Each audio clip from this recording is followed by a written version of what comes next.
Өнөөдөр би боловсрол судлалын доктор Инхбүр ахтай ярилцахаар ирсэн байна. За таны өдрийн мэндийг хүргэе. За баярлалаа, өдрийн мэнд хүргэе. За таныг ер нь бол электрон жаал гэдэг нэрээр нь би бол мэднэ. Нилээд хүмүүс мэдэх бах. Тэгээд миний зөвхөн хамгийн түрүүнд бас асуухыг хүсэж байгаа. Өнөөдөр ер нь тантай юуг ярилцахыг хүсэж байгаагаа танд бас үзэгчтэй бас сонсогчтой бас хэлчихье гэж бодож байна. Тэр нь юу вэ гэхээр би бас Skeleton podcast-ыг хөтлөхгүй ингээл нэлээд удаал заримдаа үе гарч иж хөтлөөл ингээл яваа да.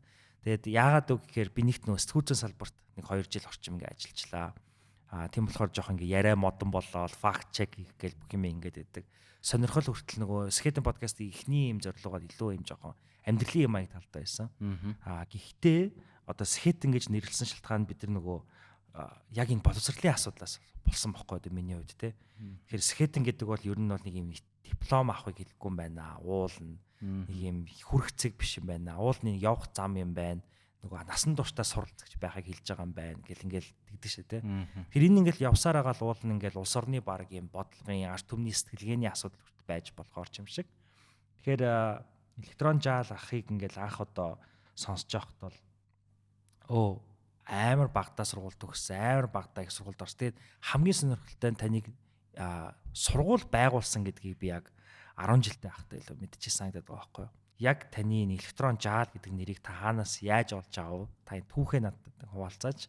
За мөн энэ сургууль одоо хэдэн настайдаа байгуул? Яаж энийг боломжтой болгосон юм бол? За баярлалаа.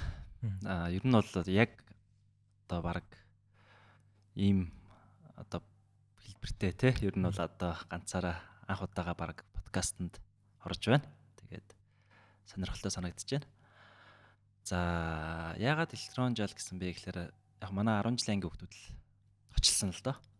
10 жилийн ангийн хүүхдүүд гэхээр надаас нэг 3 4 ах байсан. Би чинь 8 настай 1-р ангид тухайн үе 8 настай 1-р ангид ордог байсан. 1-р ангид орохдоо би уншаад бичээд сурчсан, та одоо сурчсан байсан учраас одоо суралцах 1-р ангид сурах шаардлагагүй байна гэж үзээд тэгээд сургуулийн захиргаа маань бас төсөлтийг маань хүлээж аваад шууд 2-р ангид ороод 2-р ангид төгссөн зунаа 3 4-р ангийн агуулгыг гэрээрээ судлаад тэгээд 5-р ангид орохдоо бас 5-р ангийн агуулгаас судалсан. Тэгээд 5-р ангид бол багш самбарын юм хичээл заахад бол агуулгыг энэ хичээлийг мэддэг. Тэгээ хагас үлрэл сураад тэгээ ерөн 6-р ангид орж ирсэн.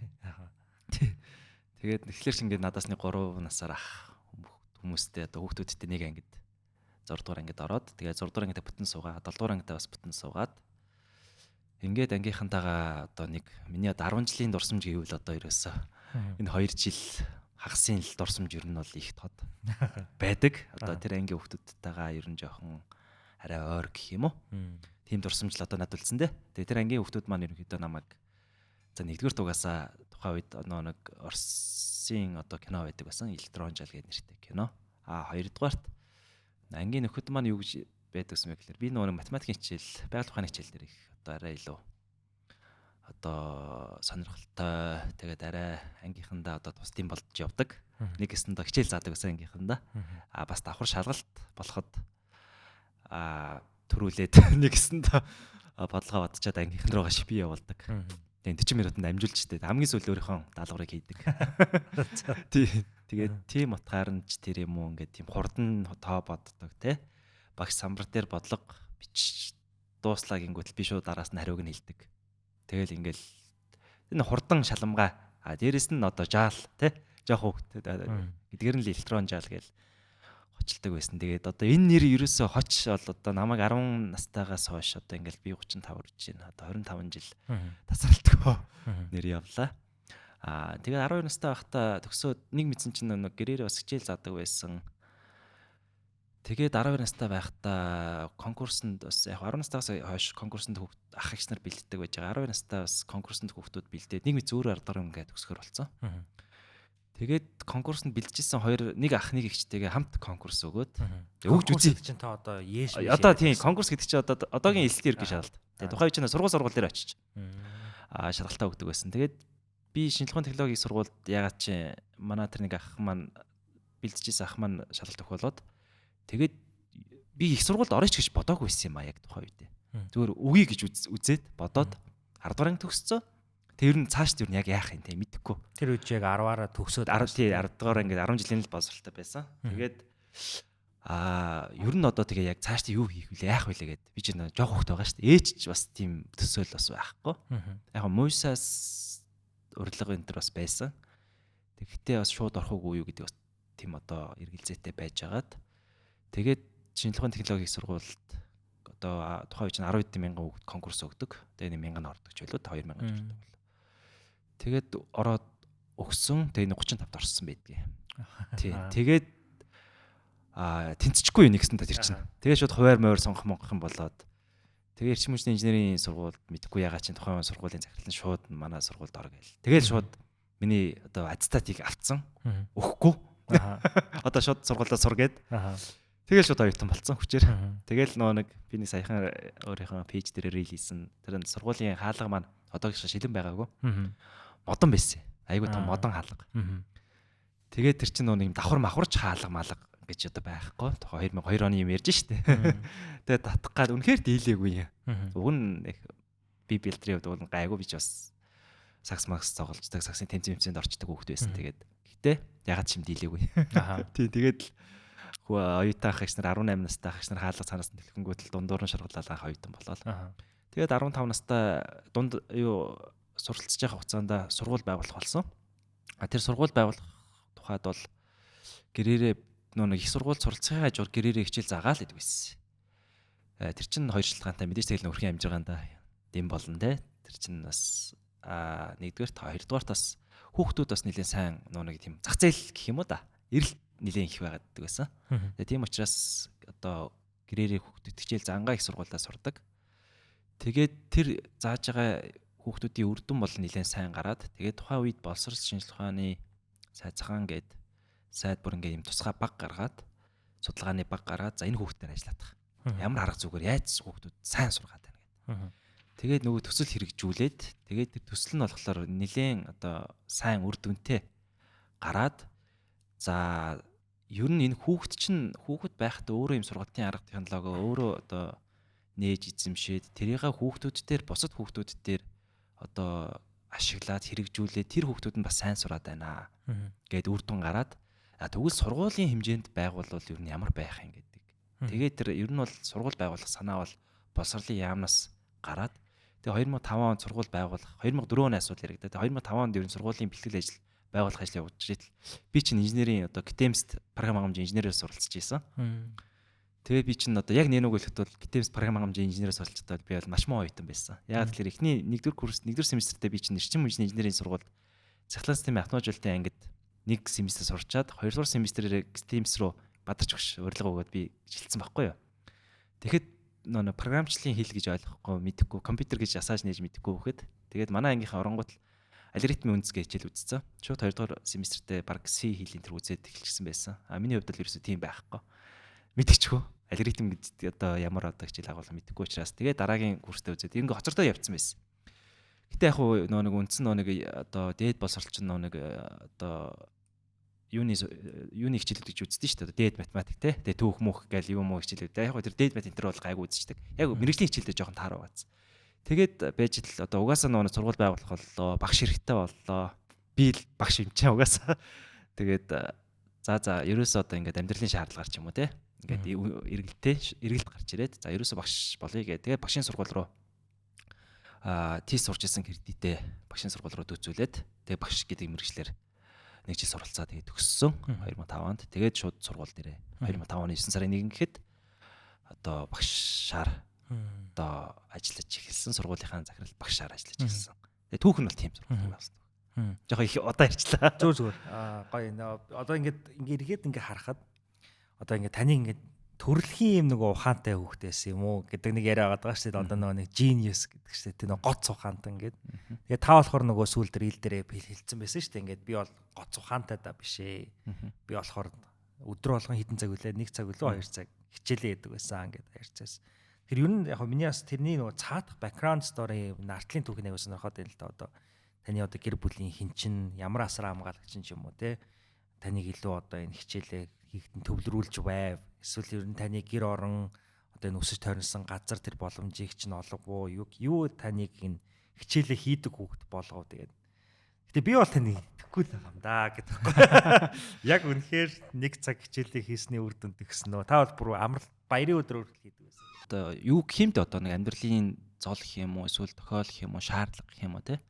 Манай ээж маань өөрөө жоохон одоо залуудаа их урлаг спорт хичээл ном бүх төрлөөр явдаг. Аав маань ч гэсэн ер нь бол бас одоо тухайн үеийнхэн одоо нэлээд онцлогтон бас соёлоо л ер нь бас тийм хүмүүс байсан. Тэгээд ээж минь өөрөө бас жоохон хүнд өвчтөй байгаад тэгээд яалч аргагүй айлын том хүүгийн хувьд бол одоо би ч дөрөв яг нэг эрэгтэй дүүтэй. Тэгээд ээжигээ заавалжгүй одоо асрах тийм шаардлагатай байсан.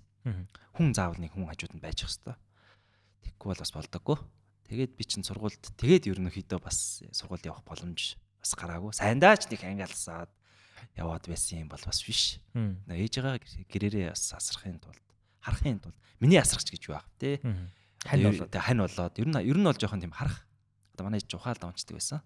Тэгээ тийм учраас хажуудлынхаа айлтлын ахыг дууддаг ч юм уу эсвэл 103 дууддаг ч юм уу эсвэл одоо би ч бас нэг тэгээ нөгөө амьдралын шаардлагаар хүүхд толсон хойно юм нэг ухаалдангууд нэг юм бас амьсгал одоо хийм амьсгал юм эсвэл нөгөө зүрхэн дээр нь илэг мэлэг хийдэг ч юм уу те. Тийм одоо бас нэг дадал одоо сууж байгаа юм л та. Тэгээд тэгж одоо хань болохын тулд бол ээжтэйгээ том үгийн хувьд бол байдаг байсан. Тэгээд ялч аргагүй мэдээж битэр чи хоёулахнаа мэдээж өдөр зүгээр юу хийж суух уу? Манай ээж нь өөрөө маш их тийм зүгээр суудаггүй юм байсан. Тэг бас гэрээрээ бас хүүхдүүд хичээл заадаг. Тэг хажуугаар нь бол би бол мэдээж бас хичээлээ хийдэг. Тэгээд надад нэг л зүйлийг ерөнхийдөө маш сайн одоо юу гэмтэй одоо сургасан гэдэг юм нь юу вэ гэхэлэр нэгдүгээр чи өөрөө асуудлаа шийддэг бай. Тэ би одоо ингээд алдчихлаа гэхэд чи алдаанаа одоо өөрөө асуудлаа шийд.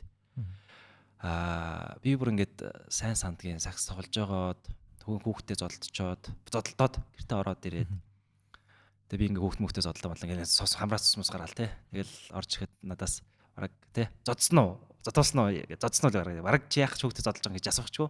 Зодсон уу асууж байгаа байхгүй гिचэнэ те тийм хүн байсан. Тэгээд тэгэл яг яалч аргагүй үнэн л те. Яг л 1 цаг хичээл хий. Тэгээд тэрний цаана чи бол тоглоно байна уу? Ер нь бол падли байхгүй. Харин чи бол яг 1 цаг хэвээр байх хэрэгтэй шүү. Тэгэл өглөө бас миний хийдэг ажил бол ерөөсөө айгүй тодорхой. Өглөө бас цагаан уун тий. Тэгэл нүрэ гараа угаан цагаан уун. Тэгэл дараа 1 цагийн хичээлээ хийн. Тэгэл өдөр заавал унт гэдэг. Заавалч өдөр унтах хэрэгтэй. Бас нэг юм. 1 цаг хичээлээ хийн. Заавал өдөр унтна. Тэгээд үүдээс хойшоо гадаа гарч тоглолдог. Нэг өдрийн хэмнэл бол тиймэрхүү. За хичээл явдаг байх үед бол тэгэл хичээлдээ явна. Дахиад ирээл дахиад 1 цагийн хичээлээ хий заавалчгүй хийн. Тэгээд давхар бас яг нөгөө гэрээр нөгөө хүүхдүүдэд бас ээж маань хичээл заадаг. Би бас давхар хичээл заадаг. Тэгээд хичээл заах явцдаа тэр чинь бас өөрөө бас их суралцаад ирсэн юм шиг байгаа юм. Одоо эргээ бодоход. Тэгээд зарим одоо жишээлбэл зүйлээ өөрөө ойлгохгүй хэрнээ зааж явж хагаад ойлгочдөг. Тэгээ нөгөө нэг одоо заалгаж байгаа хүүхдүүд бол надаас айна гэж бол байхгүй шүү дээ. Нэг бацаанаас бол те 10 11 настай хүүхдээс айна гэж юу яах вэ? 14 5 настай ах их нар ч. Тэгээ нөгөөд ч гэсэн сонирхолтой. Өөрөөс намаагүй дүү хөлт ингээ хичээл заагаад тэнгүүд л ойлгохгүй юм бол хөөе чи энийг яаж боддөг юм бэ? Айтайхан тайлбарлаад хаач гээл. Тэнгүүд би ч нөгөө нэг одоо чөлөөтэй тэгээ харьцлаач би ч чөлөөтэй харьцдаг те. Тэгэл ингээл хоорондоо ингээд ийм багш шав гэдэг ийм хан дунд нь хан байхгүй. Нэг нь заадаг, нэг нь сурдаг гэдэг ийм хан байхгүй. Хоёулаа ингээд хүүхэд хоёулаа ингээд хамтраад ингээд чөлөөтэй нээлттэй нөгөө нэг мэдлэг бүтээх гэдэг байгаа байхгүй юу. Тэг ингээд ярилцаад асуудлаа ингээд хоорондоо ярилцаж асуудал шийдэхээр суралцж байгаа хүн маань суралцаад зааж байгаа би ч өөрөө давхар суралцаад ингээд нэг гэсэндээ хичээл заах явцдаа давхар өөрөө суралцаад бас яваад байсан. Энэ маань бас миний хувьд бол сургалт яваад байсан. Давхар яалч аргагүй бас 1 цаг бол яг өөрөө хичээл хийдэг. Тэгээ тэр нь болохоор яг хүмүүс ингээд одоо хөтлөгч те өөрөө ч гэсэн итгэхгүй байна гэдэг байгаа шүү дээ. Би бол итгэхгүй байгаа шүү гэдэг. Маш үр дүнтэй арга. Яг тэгэхээр 365 хоногийн 365 цаг гэхэлэр маш их цаг байдаг байхгүй юу. Би ингээд зүгээр дараа нь судалгаа ингээд хийгээд хүүхдүүд дээр ажиллаа, сургууль бамруулал байгуулад өөрийнхөө хүүхдүүдээ ч гэсэн одоо ч гэсэн би бол яг тэгж өдөр болгоны 1 цаг би ялж хийж чадахгүй байгаа тань. Тий ингээд манай ээж бол бүр яг яс тэрийг бол ингээд миний бүр ингээд бүр яг ингээд цаг харж байгаа дараа нь унтуулахтаа хүртэл миний нүд сормос хөдлөхнүүгүй юу гэдгийг ингээд харж агаад намайг унтуулдаг байсан чинь өдөртөө заавал өдөр унчих хэрэгтэй. Тэгэхээр тэр одоо яг тийм хэмжээнд болгоно гэдэг бол тэр мэдээж одоо жишээлбэл манай ээжс бол маш их одоо юу гэмдэ өөрөөр ойл оролцсон байгаа. Тэгээ би одоо ч гэсэн хүүхдүүдтэй жишээлбэл нэг цаг хичээл 30 минут ч гэсэн яг өдөр болгон гэдэг би бол чадахгүй байгаа байхгүй. Тэгээ ингээ өөрхөн хүүхдүүдтэй ч тэр Дараа нь багшуулсан сурагч нар дээр ч гэсэн ингээд анзаараад байхад ингээд хүүхдүүдэд хараад байхад бол яг өдөр болгон хүүхд хичээл хийдэг хүүхдүүд бол ерөөсөй байхгүй. Хэдий би одоо ингэж өглээд те. Хэдий би ингэ сургаал айлдаад байгаа ч гэсэн. Нэгдүгээр, хоёрдугаар асуудал нь юу вэ гэхээр за яг боловсрол судлалын чиглэлээр докторийн зэрэг хамгаалаад судалгааны ажил хийх явцдаа ер нь хүний ингээд нэг жоохон юм тарих судлалын одоо шинжилгээ ухааны жоохон одоо угаасаа докторийн судалгааны ажил докторийн диссертац гэнэ 60 кредит цуглуулдаг. Тэрний нэг тийм 3 кредитийн хичээл байдаг. Тарих судлалын хичээлгээд.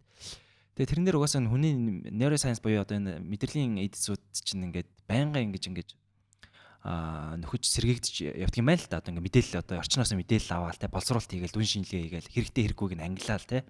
Хэрэггүй мэдээллийг нь бол нэг 7 хоногийн хойд санамжтай юм дээр байлгачдаг. Тэгэл 7 хоногийн дараа гэд мартагддаг те. Хэрэгтэй гэсэн зүйлээ бол ингээд нэг хард дискэн дээр арай нэг жоохон удаан хадгалцдаг те. Тэгээд хичээл гэдэг бол хүүхдүүдийн хувьд бол мэдээж хэрэгтэй зүйл байнгын давталтаар явж байгаа учраас нөгөө нэг тэгээд нэгдүгürt байнгын давталтай гэж байгаа зүйл бол нөгөө нэг 70 тухамсараар цаанаасаа хэрэгтэйгээд онцолчдөг юм байна. Хэрэгтэй зан үйл гээд. Тийм учраас одоо жишээлбэл өглөө болгон хүн ингээл шүтээ аваад нүүр гараа угаана гэдэг чинь ингээд зан үйл болоо хувирчиж байгаа. Тэр бол ерөөсөө ингээд тархинд ингээд баг ингээд тийм зан үйл болтлоо. Хэрэгтэй гэдэг мэдээлэл бол би болоод дадлуулаа суучсан. Яг энэтэй адилхан хичээл сургалт гэдэг бол бас л яг тийм байж байгаад тэгээд хүүхдүүд чинь амралтууд бас байна те өвлийн 1 сар 2 сарын амралт байна. Дээрээс нь нэг зуны 3 сарын амралт бас байна те.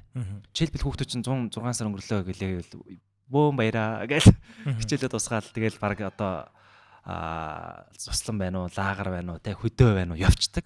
Тэгээд 8 сар гаргаж ирээл хичээл ном даалга юу илээгээ боддог. Гэтэл нөгөө нэг 9 7-8 сарын хугацаанд хичээл гэдэг чухал гэдэг одоо нөгөө нэг мэдрэлийн эзүүд чинь ингээл драйвнд хард дискэнд ингээ хадгалаад байтал 1 сар буюу түүнээс дээш хугацаагаар ингээд нөгөө зүйлээ давтахгүй болоод тэгэхээр нөгөө мэдрэлийн эзүүд чинь эн чинь нөгөө нэг ингээд угаасаа шинэ тутам мэдээлэл орж ирж байгаа. Гэтэл нөгөөд чинь хард чинь дүүрэх гээд байдаг. Тэнгүүд л хуучин байсан хэрэгтэй гэж бодож исэн зүйлээ буцаад устгах юм руу гарч эхэлдэг юм байна. Устгаад эхэлдэг юм байна. Ингээд нэгсэндээ хэрэггүй гэдэг мэдээлэл рүү оруулаад нөгөө хүүхд чинь магадгүй хөдөө юм уу эсвэл цуслан найзтай болоод ирэнгүүт тэр үеийн одоо сунамжтай дурсамж тэр юм чи хэрэгтэй гээд ингээд ангилаад тэгээд хичээлийн холбогдлолтой агуулгах сэдвүүдийг бол юу гэдэг хэрэггүй гэдэг англи руу явуулах гэдэг нь шүү дээ. Тэгээд ингээд нэгэсэндээ нэг сурсан мэдсэн зүйл маань мартагдана гэдэг одоо үйл процессор тархинд бол ингэж явж идэг юм байна. Ингээд 8 сар 9 сард орж ирлээ мартцсан байна. Дахиад багш заримдаа хичээл заадаг. Ингээл явж байгаа. Миний хувьд яадаг гэсэн бэ гэхээр өдрө болгон 1 цаг гэдэг чинь те. Би бүр ингээд цуслан лагер дээр угаасаа хүүхд насаа их өөдөг өнгөрөөдөг байсан. Тэг яг л 1 цаг хичээлээ яг хийдэг байсан. Тэгээ би бүр 7 сарын 15-нд миний төрсөн өдөр болдог байхгүй юу. Тэгээд төрсөн өдрөөрөө би төрсөн өдрийн баяраа тэмдэглэчээд манай хамаатан садаас одоо ах иш дүүнэр ирчээд тэмдэглэчээд бөөм баяр бэлэг авчаад тэгээ би орой 9 цаг 10 цаг гээд орой чинь зунчин бас их орой харахгүй болдсон шүү дээ. Тэгээ 10 30 гээд орондоо ороод унтчихжсэн чинь нэг л юм дутуу санагдаад байсан. Юу илээ гэд бодоод ирсэн чинь хичээл хийгээгүй. Гинт босч ирээд би хичээл хийсэн байхгүй. Тэгсэн чинь манай ээж байсан. Тэгээд сандарсан гэж байгаа тухайн үед. Галзуу солио тусч байгаа юм шиг тэгээд номын цагаан солио тий тусч байгаа юм шиг тэгээд тэгээд зүүдлээ зарин гээд намайг бүр ингээд бодсон гэж байгаа. Тэгээд зүүдлээ тахсан болов гэд. Тэгээд ингээд зүүдлж байгаа хүний чи хамаагүй сэрэж мэрэж бас болдоггүй гэд. Тэг би чи ингээд гинт нэг орондоо хөвчээсэн хөвгт чинь босч ирээл шууд хичээл хийгээл ингээд сууж ахлаар чинь ном барайл тоогоодоо суухлаар чинь ингээд намын цагаан солио тусч байгаа юм мэдрэлийн ятгаар орж байгаа юм. Тэгэл минийхөө яасан ингээд намайг ингээд аюу эвтэйхнэр би тэгэхээр зүгээрэж би нэг хичээл хийгээгүй би ингээд нэг л юм тохгүй байгаадсан юм а. Тохгүй мэдрэмж байгаадсан. Ингээд тэгээд хичээлээ хийгээд тэгээ тэрний дараа ингээд би ингээд амарж байгаа байхгүй юу ингээд миний тарих амраад. Тэгээ эн чинь нэгсэндээ нэг хэрэгтэй гэдэг тэр мэдээлэл маань ерөөсө байнгын нэг ингэж хэрэгтэй гэдэг тэр тухайн хичээлийн сэдв агуулга бол хэрэгтэй гэсээрээ байгаа л ингээд нэмэгдэл уг нь бол ерөнхий боловсролын агуулга бол нэг тийм айхтар хүнд олон тим юм бол байдаггүй. Зүгээр яг ингээд судлаад ингээд үзэх юм бол ингээд өдөр бол 1 цаг зарцуулахад баг өдөрт нэг шин сэдв баг судлаад дуусгаад авах хэмжээний юм байдаг байхгүй юу? Уг нь бол гайгүй. Тэгэхдээ эн чинь нэг хитрхи олон хичээл, хитрхи олон агуулга, хитрхи бүх юмыг чухал гэж ач холбогдол өгөхөөрөө л асуудал үүсчихэд байдаг. Тэгээд л яг уу яалч аргагүй агуулгуудаа бол тэгэл эзэмсэн. Тэгээд тэр бол бүр миний одоо юм нэг юм салшгүй чухал одоо тийм хэсэг болсон. Гэтэ одоо бол мэдээж 1 цагийн хичээл хийж бол юу аах вэ? Ерөнхий боловсролын сургуулиуд төгссөн төсөлөө бол юм байсан. Таны сая сүүлийн ярианаас ялангуяа нэг юм тулгын чулуу дадал гэх юм аашаа монголоор одоо яг энийг л хийхэ болчвол ингээм амьдралынханд босод юм жоохон нураад унаад идэг гэсэн нэг тийм ойлголт байд юм байл л дээ. Жохон тэрэн шиг бас санагдчих одоо жишээ нь ингээ өдөр болгон бясалгал хийдэг хүн тэр нэг хэрэг болдог. Тэгээ нэг өдөр хийхээ болчингууд ингээ нэг юм дутаад байгаа юм чи буруу ч санагдал хийдэг гэдэг. Тимтэй жохон төстэй ээж болох уу зөвхөн нөгөө боловсрал эрдэм мэдлэг сурах гэдгээс гадна. Тий, ер нь бол ерөөсөө л яг л тэр дадал. Тэр чинь ерөөсөө яг би эргээд ингээд бас яг ингээд эрдэмтэн судлаач гэдэг хүний хүнүүдээр ингээд өөрийнхөө тэр ингээд тэр өндөр IQ-тай юу те. Эсвэл тэр суралцахын арга ухаан сурсан уу гэдгийг би ингээд ялах гад ер нь бол жоохон үдсэн л дээ. За мэдээч бол нэг одоо юу гэдгийг ер нь бол нэг хүн гэдэг чинь нэг байгалаас төрөхдөө нэг IQ гэдэг чинь нэг тийм эн чинь өөрөө хийс урайлт байхгүй юу. Тэг хүний IQ хэмждэгч багж гэж юу байх вэ? Тэрийг тодорхойлдог юмч гэж байх вэ? Тэр бол зүгээр яг ерөнхийн нэг юм одоо нийтлэг тийм хүмүүсийн одоо ярьдаг л зүйл. Тэрнээс сэтгэл бодох чадвар бол хүн болгон бол ерөнхийдөө бол ихээс төрөхсдөө ер нь бол адилхан. Хүн гэдэг чинь ерөөсөө угаасаа оюун ухаант те Homo sapiens тэр чинь төрлийн хүн гэдэг чинь өөрөө юм оюун ухаант хүн байхгүй юу. Тэгэхээр тэрийг бол нэг ялгаатай бүх монголчууд ухаантай Африкийн ухаан муутай ерөөсөө тийм биш. Ерөөсөө төрхтөө ер нь бол адилхан. Гэхдээ ген гэж бас байна те удамшдаг гений үед. Бид нар чинь нүүдэлж аж ахуй одоо хэдэн 100 жил хэдэн мянган жилээрээ нүүдэлж амьдэрсэн ард түмний ген гэж бас байдаг. Тэр гений дамжиж ирсэн юм чинь юу вэ гэхэлэр нүүдэлчдийн нэг том одоо давуу тал гэх юм уу. Одоо үед бол зарим үед бол сул тал болоод байгаа. Миний боловсролын салбарын хувьд бол давуу тал гэж үздэг. Тэр юу вэ гэхэлэр нөр индивидуалны буюу бие даан амьдрах чадвар байдаг. Нүүдэлчдийн хувьд бол тий. Тэр хаа хол нэг баг хэдэн уулын цаана ганцаараа амьдарч идэг тий. Гэр бүлэрэн штэ тэр яг ганцаараа жоох ганц гэрээрээ тий амьдарч идэг. Тэгээ тэр дөрвөн үлрэлийн турш манайх чи ямар эрсдэлс уур амьсгалтай билээ. Тэр дөрвөн үлрэлийн турш тэр хүнд хэцүү зууд турхан ган те. Тэгэл нөгөө нэг маллаа байгалийн тэр цаг уур дасан зогцож бүх юмаа өөрсдөө хийдэг. Хэн нэгний тусламжгүйгээр штэ. Одоогийн шиг ямар гэл засгийн газраас нөгөө хоёр бодлоо өсгөн гэдэг байхгүй, тийм байхгүй. Бүх юмаа ингэж өөрсдөө даатгадаг. Энэ чадвар чинь өөрөө нөгөө монголчуудын юм нэг юм гүйлгээ ухаан гэдэг амьдрах чадвартай болгоцсон. Одоо хин нэгнээс хамааралгүйгээр амьдрах чадвартай болгоцсон. Энэ ген болохоор бидний давуу тал байгаа байхгүй юу? Тэрнээс IQ өндөр гэдэгтэй юм бол биш. Гений удамшлаараа дагаж ирсэн энэ одоо нөө амьдралын одоо арга ухаан гэдэг чинь өөрөө бидний хувьд бол монголчуудын хувьд бол ялангуяа давуу тал болчиход байгаа. Энэ нь өөрөө биднийг нөө бусдаас жоохон өндөр гентэй монголчууд өндөр ген IQ-тай гэдэг бол зүгээр энэ зүгээр нөө амьдрахын нөө нэг тэр нэг одоо хэрэгцээ шаардлагынхаа улмаас гарч ирсэн давуу тал болоод байгаа. Гэхдээ нөгөө талаараа одоо ингээд бид нар бол хот байгуулж чадахгүй амьдраад шүү дээ өдийг хүртэл те. Хотод ингээд одоо хот болж болж одоо нийгэмшиж чадахгүй л амьдраад байна. Гэхдээ яг энэ бол мэдээж явандаа мэдээж болох бах. Одоо сүүлийн эдхэн жил бид нар эн чин ген гэдэг чинь тэгж хурдан хувьсан өрсөлдөхгүй байдаггүй. Эн чин ингээд бүр ингээд цаашдаа ингээд хүний ингээд юм генээр одоо угаасаа хавдар хүртэл те. Бараг 50% нь бол генээр дамжиж ирдэг гэдэг шиг. Тэгэхээр бол маш хүчтэй байдаг ген. Тэгэхээр хүний энэ ген ялангуяа монгол хүүхдийн ген гэдэг чинь өөрөө ингээ би өөрөө би даах юм би дааж сурах тий би дааж юмыг хийх тий ингээл угаасаа ингээ анзаараад хахад хүүхд ч гэсэн хөлд орохдоо өөрөө л унаж босож тентэр тонтор хийж байгаа л хөлд ордог нэг мэтгэд л хилд ордог гэдэг шиг яг энэ байглаасаа юм заяагцсан энэ би даан сурах энэ одоо инстинкт энэ ур чадрыг одоо ингээд дээш явж байгаад сургууль оронгууд л манайхан пад гэж уучлаарай чи юуч мэдэхгүй багш бол бүгдийг мэддэг бүгдээрээ А гэж үсэг бичээд 9 сарын 1 А үсэг гэж тавьдаг. Энэ маань өөрөө ингээд хүүхдийн нөө нэг тэр суралцах чадварыг л зогсоочод байна л. Миний хувьд бол яг тэр зарчмаар яваагүй байхгүй юу. Тий. Манай ээж маань ерөнхийдөө яг миний нөө нэг би даан тэр суралцах үйлийг нэлээд сайн дэмжиж өөрөөр нь алдаж онуулаад тэгээ өдөр болгон 1 цаг гээд ингээд яваад исэн болохоор би ингээд өөрийнхөө ингээд буцаж амьдэрсэн одоо миний докторийн ажлын сэдв үед тийм жоохон өрмөцөлтөө өөрийнхөө тэр сурсан кейс дээрээ би бичээд дараа нь сурган сэтгэл судлалын онолуудтай би харьцуулалт хийсэн байхгүй. Тэгэхээр яг л тэр сурганы онолуудыг яг л одоо харж байгаа хүн ингээд ер нь мэдлэгээ өөрөө бүтээдэг юм аа гэдэг тий. Тэгэхээр тэр бол яг л одоо эргээд би юу гэж өгнөх гээд байгаа юм гэхэлэр өндөр IQ өндөр ген хэсэлүүтэйгээр ер нь амьдралын тийм хэмнэл шаардлага тэгээд өөрийн тэр монгол хүний бие даан тэр суралцах амьдрах ухаан байдаг тэр давуу талаа орхигдуулахгүйгээр юм боловсролын академик боловсрол гэдэг юм сургалтын байгууллагад би нэгсэндээ алдагдуулахгүйгээр явсан нь миний одоо тэр нэг давуу тал гэх юм уу да. Уг нь бол хүн чинь академик боловсрол маш хэрэгтэй. Гэхдээ миний хувьд бол яг тэр давуу тал болсон л доо.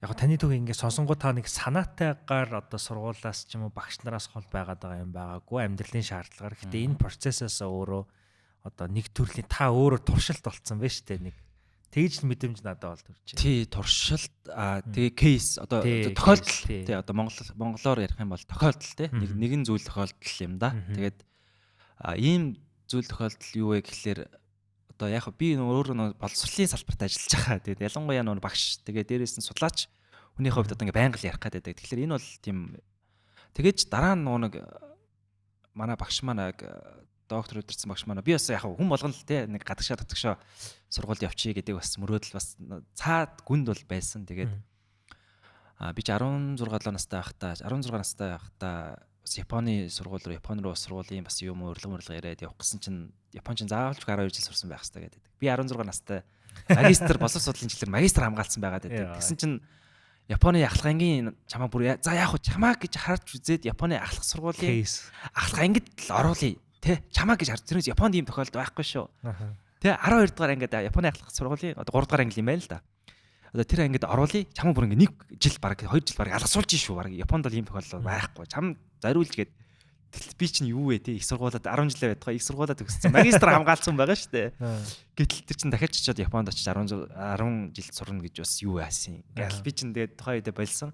Дараа нь судалгааны ажлаа бас яг бас Франц руу явж бас судалгааны ажил хийх ч юм уу тийм бас юу бас тохиолдсон. Гэхдээ манай багш маань юу вэ гэхээр үгүй чи одоо ерөөсөө одоо хаашаа чи ер нь чиний одоо цаашдын одоо мөрөөдөл цаашдын зорилго чи юу вэ надаас асуусан. Би бол за багш хүн те босрол судлаач хүн.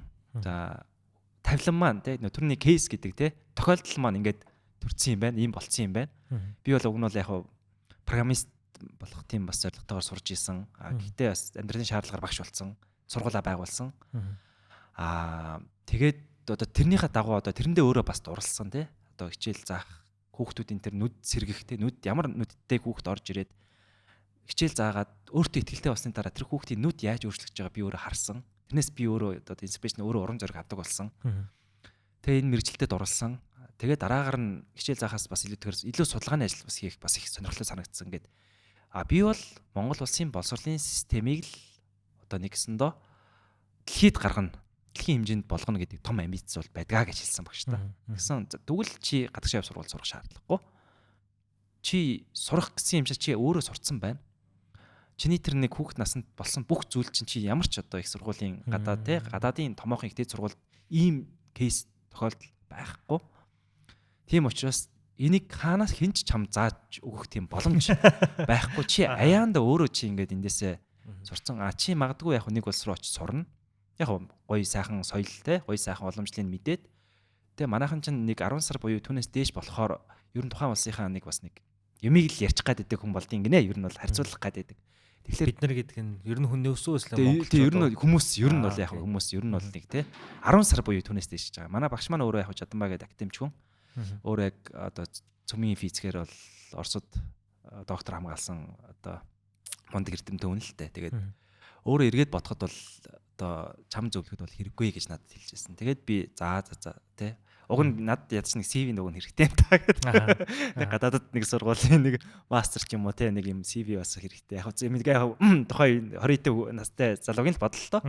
Тэгээд яг тэгээд тэр хэлсэн нь болохоор бас надад их бас за би ер нь бол зорилгынхаа төлөө ажиллах хэрэгтэй байна. Тэгээд чиний одоо надад хийж байгаа ажил чинь чиний бас сургууль штэ. Ер нь ингээд одоо чиний явж байгаа зам мөр болгон чинь чам сургууль болж байгаа гэдэг. Тэгэл би чинь яах вэ тэгэл 15 настай сургууль байгуулсан. Тэр чинь мэдээж аюу олон саад бэрхшээл мэдээж надад тохиолдсон тий. Ээж маань дараа нь 18 настай байхад ээж маань өнгөрлөө. Тэр чинь би сургуулаа 18 настай хүүхэд сургуулаа ингээд бүтэн өөрөө санхүү мөнгө төгрөг юу гэдгийг бүх юмар нь гэж базах удирдах шаардлага гарч ирж байгаа.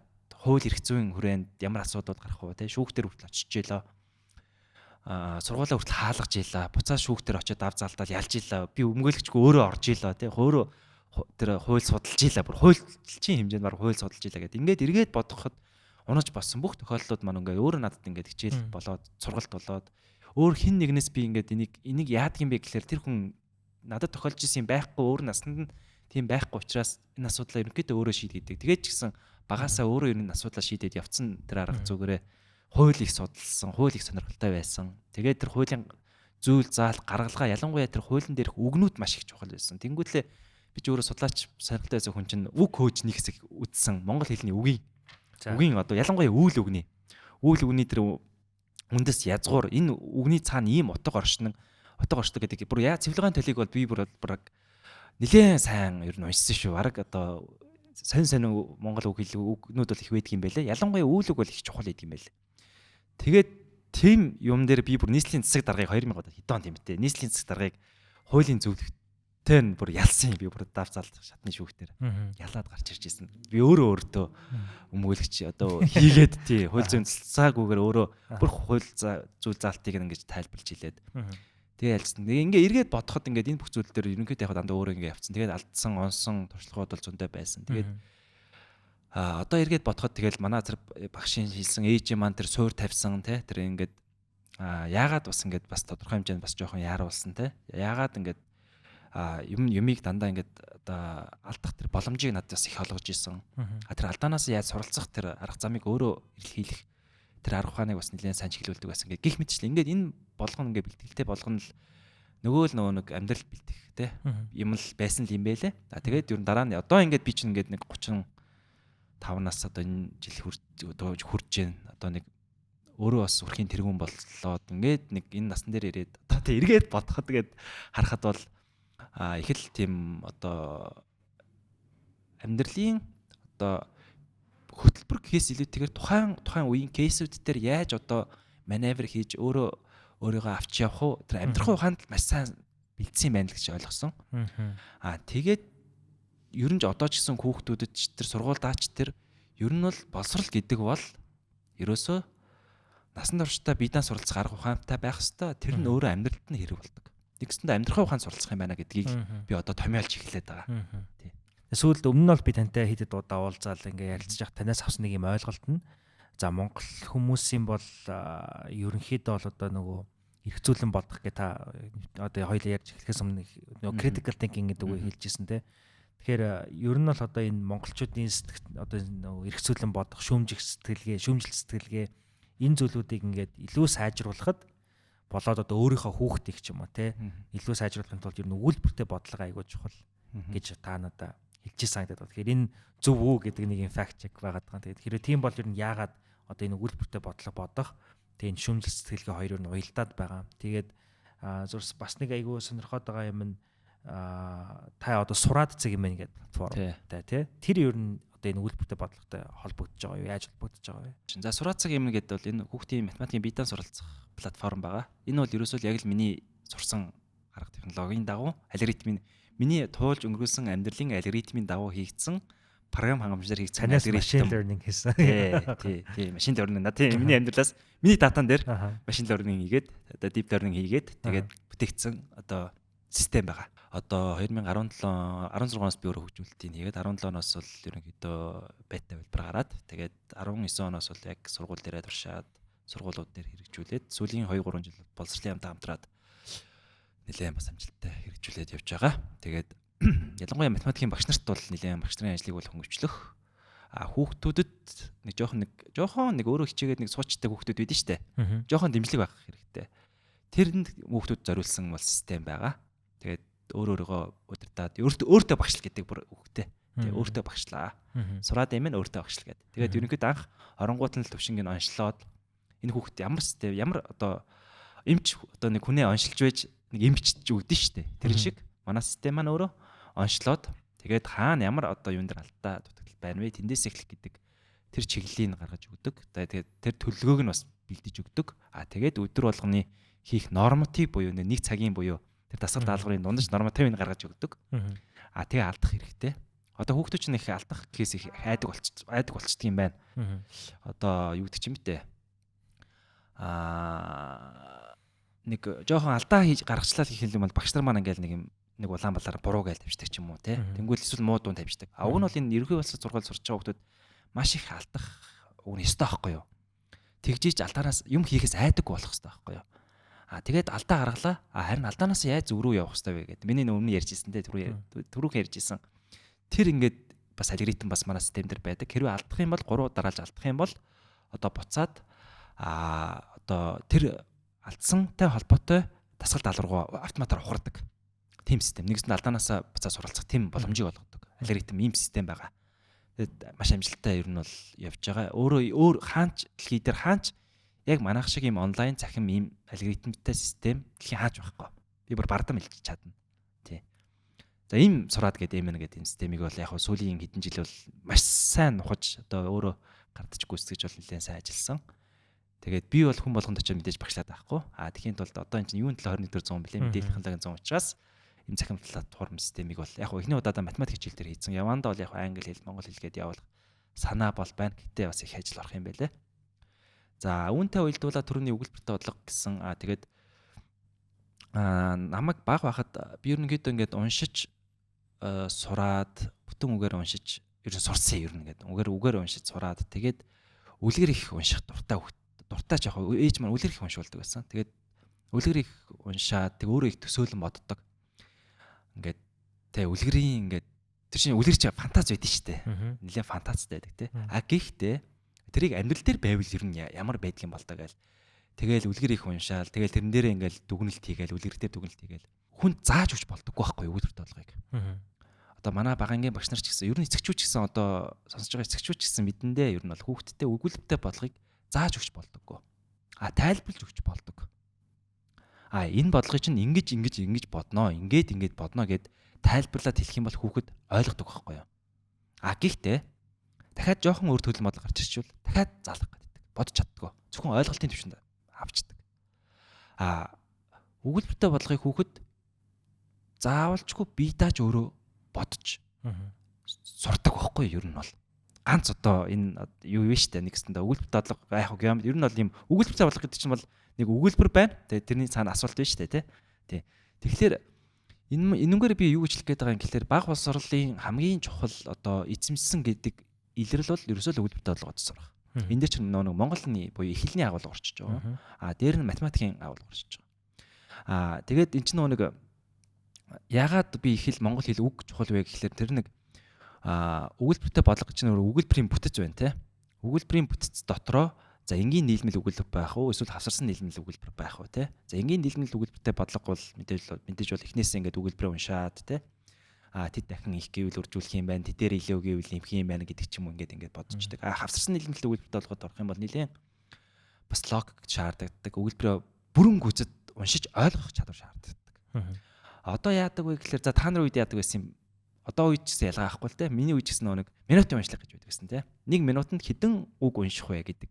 Угтаа бол 1 минутанд хэдэн үг унших нь бол нэг ач холбогдолтой биш. 1 минутанд хичнээн утга үг ойлгосон бэ гэдэг нь уг нь бол чухал байгаад байгаа. Гэтэл өнөөдрийг хүртэл яг минут бид нар хэлбэр хөөгөө те. Тэр нэг тэмдэгт тайлах нь чухал гэж ойлгоод байна шүү дээ. Уншиж сурах нь гэдэг. Тэрнээс биш бол тэр тэмдэгтийг тайлаад тэр тэмдэгтийн утгыг ойлгоно гэдэг нь уг нь бол чухал байгаа байхгүй юу? Энээсээ ихсүүлээд нөгөө жоохон ингээ хазаагаад явчихад байна л да. Тэгэнгүүт өгүүлбэртэй бодлого гэдэг чинь тэр тэмдэгтийг тайлаад тэр утгыг ойлгох нь их чухал байгаад. Ялангуяа тэр үйл үгний явдаг. За жинхэнэ нэр тэмдэгт нэр энэ тэр оноос нэр энэ тэр бол хамаагүй. Тэр үйл үг гэдэг чинь маш чухал байдаг. Үйл үгний цаана нэг юм одоо туршлага байж байгаа байхгүй юу? Одоо үйл үг болгоны цаана ингээ туршлага байж байгаа. Тэгэхээр өгүүлбэртэй бодлогыг заавалчгүй хүүхэд өөрөө нөө үйл үгийг уншиж ойлгосон байж ич бодлогоо одоо дүгнэлтээ хийдэг байхгүй юу? Энэ дүгнэлтээ хийх юм байна. Одоо нэгсэндээ нэг таамаглал дэвшүүлэх нь шүү дээ. Өгүүлбэртэй бодлогоо уншлаа. За бодлогоо ингэж уншлаа. За ингээд өөрт нэг төсөөл гэдээ гарч ирэх нь байна те. Төсөөл. Төсөөл дээрээ нөгөө хүүхэд маань өөрөө ингээд нэг таамаглал дэвшүүлнэ. За таамаглал дэвшүүлээд тэр таамаглалаа одоо гүйцэтгэхийн тулд математикийн одоо хэрэгцэл ашиглана те. Математикийн нөгөө нэмж хасах, үржүүлж хуваах, тэгшэл зохиох гэдэг ч юм уу. Математикийн хэрэгцэл ашиглалаа. За эхний тэр хоёр хэсэг бол ерөнхийдөө одоо их хэлний буюу монгол хэлний суурь чадвар хэрэг болж байгаа. Төсөөллөө таамаглал дэвшүүллээ. Дараа нь таамаглалаа одоо ажил хэрэг болохын тулд одоо математикийн одоо чадвар хэрэг болох нь шүү дээ. Математикийн чадвараа хэрэглэлээ.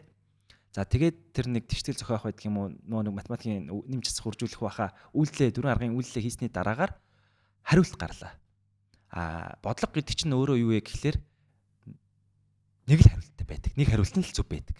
1000 хариулт буруу байж болно. Гэтэ нэг хариулт зөв байдаг тий.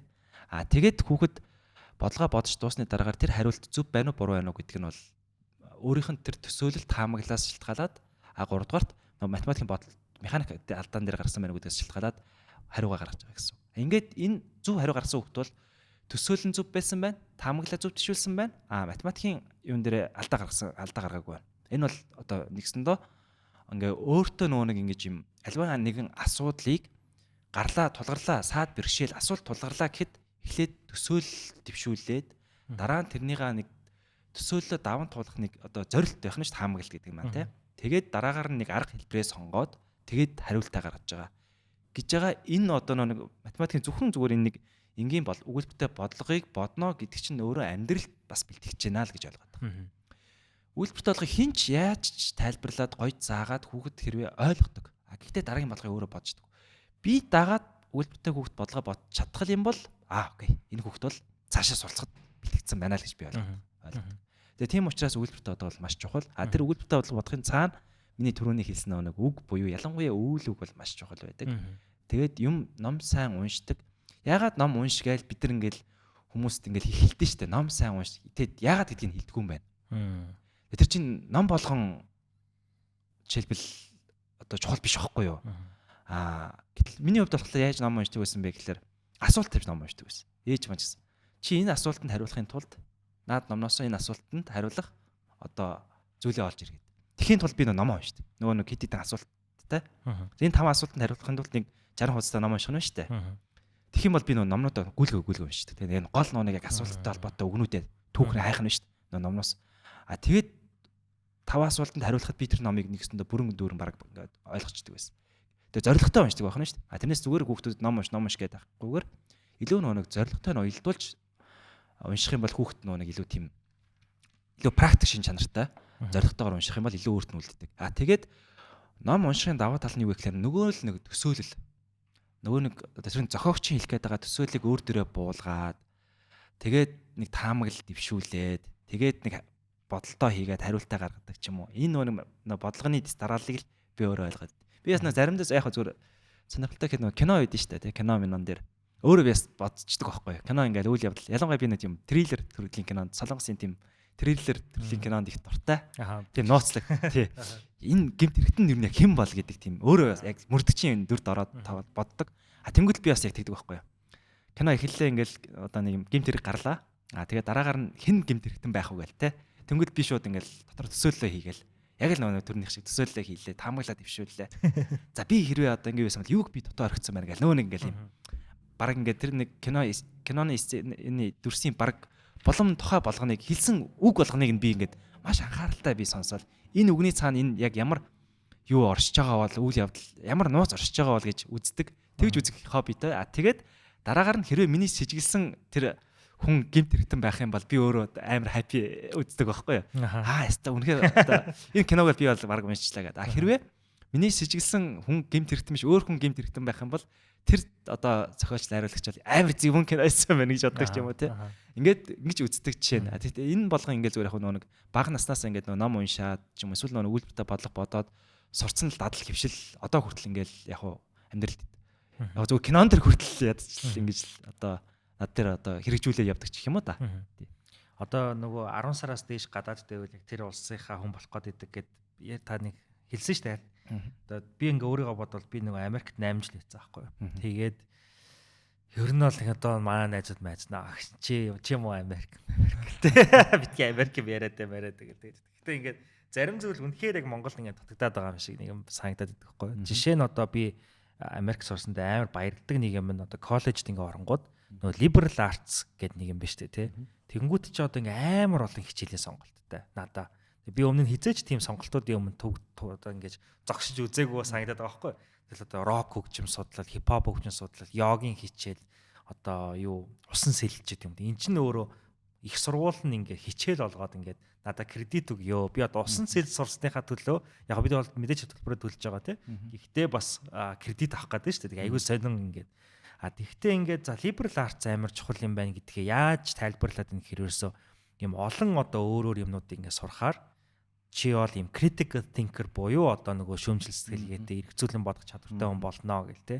Тэгэл би чи одоо нөгөө мангасуудын тухай хичээл мичээлгээл одоо авч ирсэн санагдаад байгаа байхгүй. Тэгэл тэндээс чи ингээл нөгөө AI сурж байгаа мангас гэх тэгэнгүүт хүмүүс ер нь бол ирээдүйн мангасыг хүмүүс ер нь одоо энэ барууны зохиолч юм юу төсөөлөд ирсэн гэл ингээд амар сургалтай юм сурж байгаа. Тэгснээ нөгөө талд нь дахиад нэг өөр одоо юу гэдэг чинь нэг медиагийн хичээл аваад тий. Тэнгүүд медиагийн хичээл авангууд медиа дээр улс төр яриад байгаа байхгүй нөгөө Карл Маркс тэгэл нөгөө дээр үеийн философч энэ төр. Тэгэхээр хөөхн яагаад юм яриад байгаа юм бол. Тэгээ нөгөө медиагаа нөгөө мангастайгаа холбоол бодож модал ингээл. Тэгэл тэндээс ингээл нөгөө critical thinking ч юм уу нэг юм ургуулсан бодох ч юм нэг юм гараад байгаа юм шиг л санагдаад байсан л да. Тэгэхээр сүүлд бас нэг юм монголчууд нөгөө PISA гэдэг нэг юм шалгалт өгсөн байгаа шүү дээ тий. Тэгээ тэрнээс би бас таас нөгөө надад нөгөө fact check хийгээд өгөөрэй. Тэр нь болохоор тэрнээс гарсан үр дүнд би юу гэж ойлгосон гэхээр Монголын одоо 15 настай хүүхдүүд шалгалт гэж ойлгосон тий. Ерөнхийдөө бол одоо яг энэ өсвөр насны хүүхдүүд бол энэ critical thinking харьцангуй одоо муу байна гэж би одоо зөв тэндээс ойлгосон байхгүй тэр дүнгээс нь. Тэгэхээр ер нь яагаад одоо хоёул бол нийлээ нөгөө кейс буюу яг нэг юм чанарын судалгаа маягийн юм те тоон бос судалгаа маягийн юм ярьчлаа. Одоо жоохон массын буюу тооны юм одоо тоон судалгааны юм ярихад монголчууд ер нь яг хаана яваад байна те энэ шүмжил сэтгэлгээ эргцүүлэн бодох сэтгэлгээ нь муу байна уу сайн байна уу? Тэгээ муу байгаа ч юм уу сайн байгаа нь өөрөө ямар авчир холбогдолтой ер нь бидний одоо энэ Монгол улсын ирээдүйд яагаад чухал юм? За нэг тодруулга хэлэхгүй болохгүй юм шиг санагдлаа надад. 10 сар гэдэг буюу түүнээс дэшгдгүүл манай багш хэлсэн. Нэгдүгээр хоёрдугаар нэг гадагшаа ихтэй суралцах нь буруу биш. Буруу гэдэг зүйл бол биш шүү. Энэ зөвхөн миний тохиолдол дээр шүү. Миний л тохиолдол. Тэрнээс аль болох жишээлбэл те ялангуяа хөгжмөнгүй орны ч юм уу мэдээж ихтэй сургууль суралцаж ирсэн мэдлэг туршлага ялангуяа ихтэй би зүгээр боддгийн илүү жоохон тийм нэг юм ноу хау те шинжлэх ухааны технологи чиглэлийн тал руу бол сурвал бас илүү их бас Монгол улсад хэрэгцээ тийм болов гэж зүгээр дотроо тэгж бодож явдیں шүү. Тийм. Илүү сайенс тал руугаа те. Тийм. Тэгвэл бас мэдээж их зүйл сурна. Мэдээж бол их туршлага хөрөмтлүүлэгдэнэ. Хувь хүнд бол маш их одоо ур чадвар өгөөж бол нэмэгдэнэ. Тэрийг бол юутай зүрхшгүй. Боловсрал гэдгийг бол хаана эзэмших нь бол нэг хам хата биш. Хамгийн гол нь боловсрал эзэмшиж байна гэдэг чинь өөрөө маш чухал байдаг. Энэ өөрөө бас амьдрахын бас үйл явцны нэг хэлбэр байгаа учраас. Тэгээд хэлжээ. Тэгээд PISA-гийн хувьд бол ерөнхийдөө яг бид нар 2022 онд бол PISA гэдэг олон улсын яг энэ яг олон улсын гэх юм хайшаа юм бэ. Тэр OECD гэдэг эдийн засгийн хамт ажиллагааны нийгэмлэг байдаг. Тэр нийгэмлэгээс гарах тэр нийгэмлэгийн дэргэдэх одоо нэг одоо ерөнхийдөө боловсролын чанарыг одоо тодорхой хэмжээнд тодорхойлох, чансааг тодорхойлох тийм одоо нэг одоогийн байдлаар нэг 86 улс орон хамрагдж байгаа. Энэ онд бол урд нь бол 70-д байсан. Сая 22 онд бол нэг яасан. Тэг 3 жил тутамдаа тухайн улс орны 15 настай хүүхдүүд буюу 9 дугаар анги хүүхдүүдээс математикийн ур чадвар, унших хичээлийн ур чадвар, байгалийн ухаан гэдэг 3 үндсэн одоо энэ судлагдах хунаар чанарын үнэлгээний одоо энийгээ ер нь одоо амьдрал хэр хэрэглэх вэ гэдэг ер нь бол бас жоохон чанарын үнэлгээ агуулгах талтай бас нэлээд бас тийм сонирхолтой тийм агуулгуудаар ер нь үнэлгээ авдаг. Тийм хөндлөнгийн байгууллага. Тэгээд анх удаа сая Монгол улс бол нэг өсөндөө 2022 ковид мавид гэдэг жоохон ойлцсон. Тэгээ 22 онд бол ерөнхийдөө өгсөн. 23 оны 12 сард бол дүн гарсан. Одоо дараа нь манай улс бол 25 онд бол хамрагдана. Одоо эрх хичээлийн жил гэсэн. Эрх онд гэсэн үг. Тийм. Тэгээд тэр үнэлгээгээр бол бид нар анх удаа хамрагдахад бол яг олон одоо даваа шалгуурууд байдгаас бид нар бол яг маш амжилттай бол хамрагдаж чадсан. Энэ бол маш барахууштай. Хоёрдугаарт хамрагдахтай очиж зүггүй PISA шок гэж бас байдаг. Улс орнууд ингээд ялангуяа манайх шиг юм хөгжлийн одоо хөгжиж буй жоохон буурай улс орнуудын хувьд бол жоохон PISA шок гэдэг нь бол чанарын үнэлгээ бол нэлээд хойшоо гардаг. Гэхдээ чанарын яг орсон улс орнууд дотроо харьцуулахад бол нэг дундж буй дунджаас хойгоор орсон. Гэхдээ доторх нөгөө нэг ингээд яг дата анализ хийгээд үзэх юм бол за өөрийн тань хилдэг. Тэр жоохон ер нь бол тийм байгаа байдлыг бол хүнлэнгийн нүдээр бол манай улсад бол шууд муу дүн тавьсан л да F гэдэг үнэлгээ өгсөн. Тэр нь юу вэ гэхлээр за математикийн хичээл дээр бол бид нар яг 47-д жигссэн. Гэхдээ хоёр хүүхэд тутмын нэг нь математикийн хичээлийн анхан шатны чадваргүй байна гэж байгаа 9 дугаар хүүхдүүд. 52% гарсан байхгүй. Тэр нь юу вэ гэхлээр нэгдүгээр түвшинээр үнэлэгдсэн. Тэр нь юу вэ гэхлээр ерөөсөө энэ хүүхдүүд маань математикийн ямар ч анхан шатны суурь чадвар байхгүй байна гэдэг. Тэгэхээр эн чинь өөрөө манай нийт бас суралцагчдын 9 дугаар хүүхдүүдийн 50% нь ерөөсөө математикийн хичээл дээр F гэдэг үнэлгээтэй хэлсэн үг байхгүй юу? Тэгэхээр эн чинь өөрөө эмгэнэл байхгүй юу, тий? Топ түвшний бол 2% гэж байгаа нь бол бүр ингээд топ төвшин буюу гэдэг чинь бол нийт зурцлын 2% гэдэг чинь бол маш чамлалтай тоо тий. Тэр дундаж юу нь бол айгу чухал гэдэг юм байлаа улс орнууд. Тэр нь бол айгу сайн багтсмал ер нь бол масын буюу олон нийтийн хүүхдүүдийн боловсрол нь айгу өндөр байдаг. За математикч яг уус ойлгомжтой. Гэтэ манайхан бол математик байгалийн энэ бас яг ингээд иймэрхүү хоёр хүүхдүүд минь нэг гээд бас нэг гарсан. Муу гарсан. Гэтэ нэг айгу анхаарал татах зүйл нь юу вэ гэхээр унших чадрын хувьд бол 68-аас 61-т орсон. Тэгээ бүр энэ дээр бол топ түвшний суралцагч ерөөсө гарч ирээгүй. Бүр 3 хүүхэд тутмын 2 нь уншсан зүйлээ ойлгохгүйсэн чинь. Студент хүүхдүүд шүү дээ. Тэгэхээр эн чинь юу гэсэн үг вэ гэхээр юм уншаад уншсан нь ойлгохгүй нэ гэж. Тэгэхээр энэ бол маш одоо баг эмзэглэмээр бүр анхаармаар баг одоо би л жоохон сүржин хэлж магадгүй баг л үндэсний аюулгүй байдлын төвшөнд хэмжээний очихсон тийм үзүүлэлт байхгүй юу? Уг нь шок. Энэ бол шок. Тий. Тэгээ энэ нь өөрөө юу вэ гэхээр түрүүний хоёлын ярьсан нөгөө critical thinking буюу шүүмжлэлгээ юм эсвэл эргцүүлэн бодох юм уу? Тий. Чинь нөгөө уншсан юм ойлгохгүй байна гэдэг чинь өөрөө тэр кодыг бол тайлаад байна. Гэхдээ тайлсан кодоо бол ойлгохгүй байна л гэсэн үг байхгүй юу? Тий. Тэгэхээр эн чинь өөрөө бусад бүх хичээлдээ хамаартай гэсэн үг. Ганц одоо унших хичээл гэдэг чинь зөвхөн монгол хэлтэй юм уран зохиолын хичээлдээ холбоотой байж болохгүй шүү дээ. Эн чинь түүх, нийгмийн ухаан, математик, байгалийн ухаан бүх хичээл дээр унших хичээл угаасаа байж л байдаг. Математикийн чинь ч гэсэн уншиж ижил бид нар бодож байгаа үстэй тий. Физикийн чинь ч гэсэн уншиж ижил бид нар бодож байгаатай яг адилхан унших хичээл гэдэг бол ерөөсөө маш чухал суурь чадвар. Энэ дээр бол бид нар бол маш хангалттай үнэлгээ авсан. Тэгэхээр энэ чиглэл дээр бол бид нар яаралтай одоо яг зорилт тавьж одоо анхаарахгүй бол ер нь бол одоо энэ бол одоо энэ хүүхдүүд ийм байгаа юм чинь дараагийн хүүхдүүд бол бүр л одоо муудах тийм зүгээр яг энэ логикоор бодох юм бол тийм юу бол байгаа. Тэгээ тийм учраас маш яралтай одоо манай бас бол ялангуяа боловсролын салбарын чанар чанартай бас энэ тодорхой энэ кейсүүд дээр бас нэлээд сайн бодиттой бодлогын арга хэмжээг яралтай авах шаардлагатай. Гэхдээ яг сая өнгөрсөн онд бол боловсролын багц хууль гэдэг маш том хуулийг бол анх удаага багцаар нь батллаа. Энэ бол би бол хувь судлаачийн хувьд бол маш одоо зүйлтэй. Одоо манай улс маань анх удаага ер нь бол нэг юм багцаар нэг юм ач холбогдол өглөө. Гэхдээ мэдээж энэ багц хууль дотор сайн талууч бий, сайжруулах талууч бас бий. Тий. Тэнийгээ мэдээж сайжруулаад цаашаа явах байх. Тий. Одоо ингээл намагч нь одоо ингээд том болж байгаа ч юм уу ингээд орос сургуульд ор. Тий. Ер нь тий орос сургуульд сурдаг бол ер нь айгуу дажгүй сайн сурдаг ч гэдэг юм нэг тийм ойлголттой.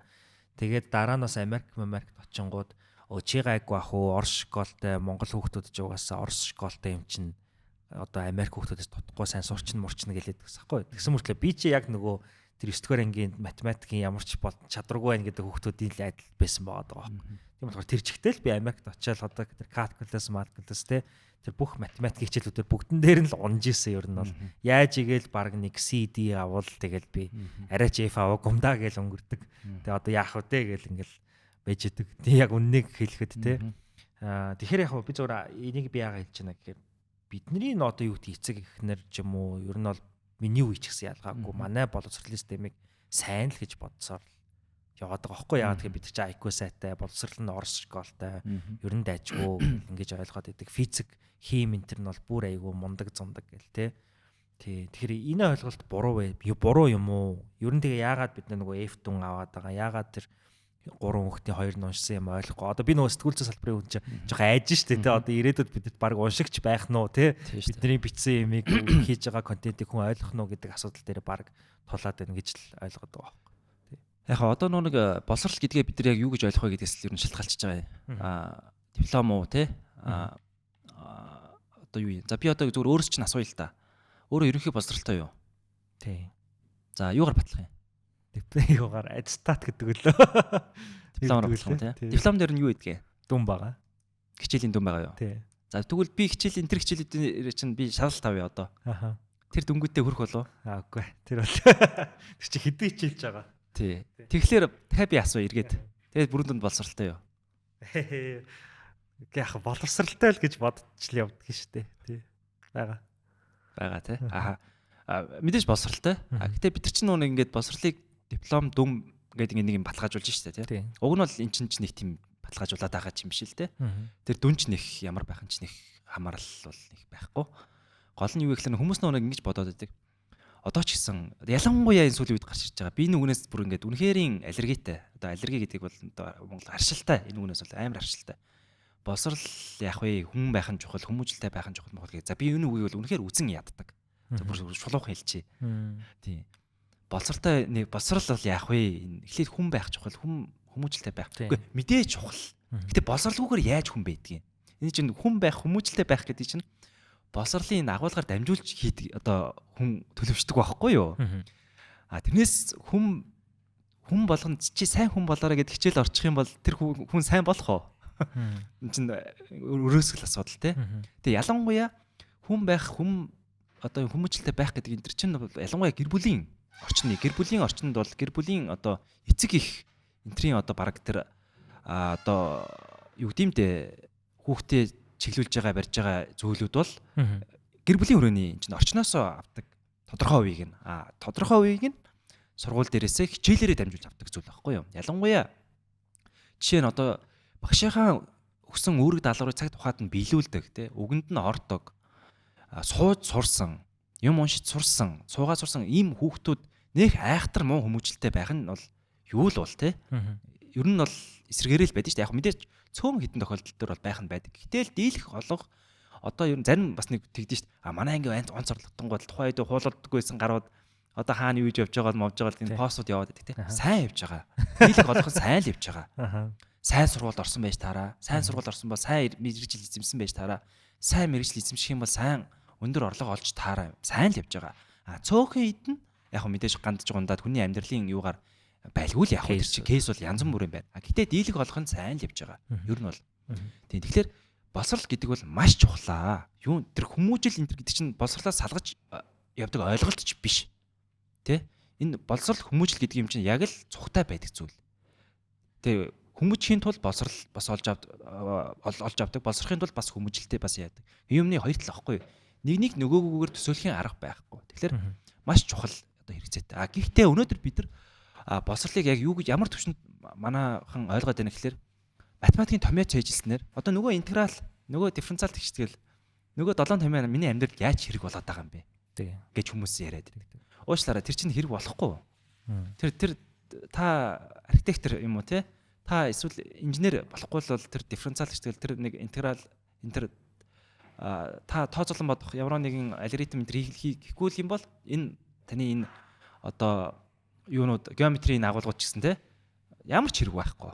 Гэхдээ та энэ хичээлүүдийг судлах явцдаа таны тэр нэг мэдрэлийн эд сүд чинь ажиллах нь биш үү? Мэдрэлийн эд сүд чинь ажиллах нь байна. Юмыг нэг ингэж нэг нэгтгэн дүгнэхтэй түрүүний миний нэг үйлдэлтэй бодлого гэдэг шиг эн чинь бас л үйлдэлтэй болгоод байгаа байхгүй юу? Нэг бодлогоо харлаа, төсөөллөө, өөрийн гэсэн таамаглаа төвшүүлээ, хариугаа гаргалаа. Зүг бол та окей сайн зүг болгоодсон байна. Гэдэг чинь эн чинь өөрөө юмыг эмх зэгцтэй, дис дараатай, логиктой одоо сэтгэн бодох юмыг олон өнцгөөс харах. Нэг өнцгөөс биш, олон өнцгөөс харж агаад аль нь зөв бэ гэдгийг яах. Гэт маш олон энэ хүний эзэмших амьдралд хэрэг болох үс энэ чадруудыг энэ хичээлийн агуулгуудаар л яах нь дамжуулж хүнд өгдөг байх нь шүү дээ. Тийм. Тэрнээс тэр нэг хичээлийн цээжилсэн зүйлээ асуугдсанаар боловсрол эзэмшиж дүн авч байгаа хэлбэр биш. Тэр юмыг ойлгож, ухаарч, танин мэдэж тэгээд тэрийг хэрэглэж тий тэгээд байна гэдгээрээ та бол боловсрол эзэмшиж. Би бол таныг бол бүрэн дүнд боловсралтай гэж хэлэх гээд байна шүү дээ. Яагаад тэгэхээр дунд сургуульд байхдаа тэр агуулгуудаараа дамжуулаад боловсролоо ойлгоо авцсан. Тэр чадвар нь чухал байхгүй юу? Эргээд одоо жишээлбэл одоо юу гэдгийг би боловсралтай. Энэ дүн бол надад хамаагүй. Гэхдээ би шаардлагатай гэж үзэх юм бол энэ юмыг би интернетээс олж хараад би шаардлагатай би сурчих. Надад бүрэн боломж байгаа. Энэ чадвар чинь л боловсрал гэж би одоо өөрөө бол миний хувьд бол би бол тэгж дүгнээд байгаа. Тийм учраас боловсрал гэдгийг юу гэж ойлгох вэ? Хичээл гэдгийг юу гэж ойлгох вэ гэдгийг бидгээс эхлүүлээд бид нар яг эндээс эхлээд бид нар монголчууд даяараа нэгдсэн ойлголттой болохгүй бол нэг л их математик хүн болгон математикч болох албагүй гэдэг үгтэй болчлоо. Одоо цагт бол 24/100-д хүн болгон математикч болох албатай бүр. Харин баг эцэх болох албад нь байна уугүй юу мэдэхгүй. Би бол ингэ хэлчихлээ. Хүмүүс бол ялангуяа одоо ээж аав эмээ өвнөрт бол жоохон муу ихтгэл авах гэхдээ энэрээ хүн болгон математикч болох албатай харин эцэх их болох нь хувь хүмүүсийн сонголт байхгүй юу. Яагаад тэгэхээр математикийн тэр цаана математик болох гэдэг цаана тэр зөв өөр нөөний хүний нөөнийг төрний амьдралд бэлтгэх юмыг нэг ядаж уншсан зүйлээ ойлгодог байх хэмжээнд боловсрол олох тэр үйл процесс чинь өөрөө саний хичээлүүдээр л яваад байгаа. Энэ хичээлүүдээ чанартай эзэмших юм бол Бид нар бол одоо дэлхийн хаан ч гэсэн ажиллаад амьдраад ёстой л нэг амьдрахын ухаантай ийм боломжтой сайхан амьдраад явах боломж дүүрэн байгаа даа. Харин энэ боловсролын чанар нь өөрөө тийм байхгүй байгаад л бидний өнөөдрийн асуудал байгаад байгаа. Одоо гэтээ Монголд бүх хичээл яг тэр хэрэгтэй байна уу? Яг одоо биднэрт орж байгаа хичээлүүд. Бүх хичээл хэрэгтэйгийн хувьд бол хэрэгтэй. Гэхдээ бүх хичээлийн тоо бол хэрэгтэй юу гэвэл асуудалтай. Заавал үзэх тий. Ер нь бол яг хуу заавал үзэх судлах хичээлүүд бол ер нь бол олон улсад бол агуулгын интеграц бол маш их хийдэг. Маш их хийгддэг. Жишээлбэл зүгээр унших гэдэг нэг хичээл байхад л тэрэн дээр нь одоо их хэлнийх нь агуулга орсон, уран зохиолын агуулга орсон, түүх нийгмийн ухааны хичээлийнх нь агуулга орсон байх жишээний ч юм уу тий. Зөвхөн унших гэдэг хичээлээр дамжуулаад олон одоо тэр агуулгуудыг ойлгож авах жишээний ч юм уу. За байгалийн ухаан гэдэг дээрээ бол жишээлбэл физик, хим, биологи байлаа гэхэд аль нэгийг заавал судалдаг тий.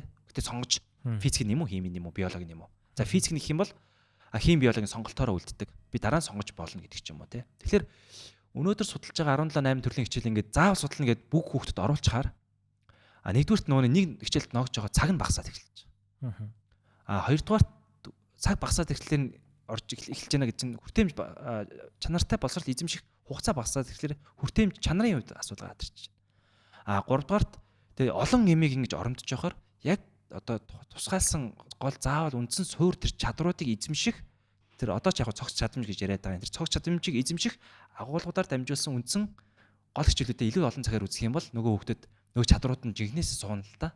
Тэгэхгүй олон юм хичээл дээр олон нэг хичээл дээр цөөн хэдэн хичээл цагаар ингээд хуваагаа явуулчихлаар аль нь ч болоод байгаа байхгүй юу. Тэгээд нэмээд хүүхд хэрвээ сонгох юм бол сонголттойгоор тэг хідэнд л бол хідэн хичээл үздэг байхаар ийм сонголттой л одоо хөтөлбөрийг бид нар гаргаж ирэх шаардлагатай. Одоо энэ 24-25 онд хөтөлбөрийн шинжилэл хийгдэж байгаа цаг үед бол энийг бол би заавал албаар яриад байгаа. Сонгон судлах, заавал судлах хичээл нь цөөн байгаад яг үндсэн нөгөө л математик их хэлтэй гадаад хэл, биеийн тамир одоо юу гэдгийг байгалийн ухааны хичээл гэдэг ч юм уу те.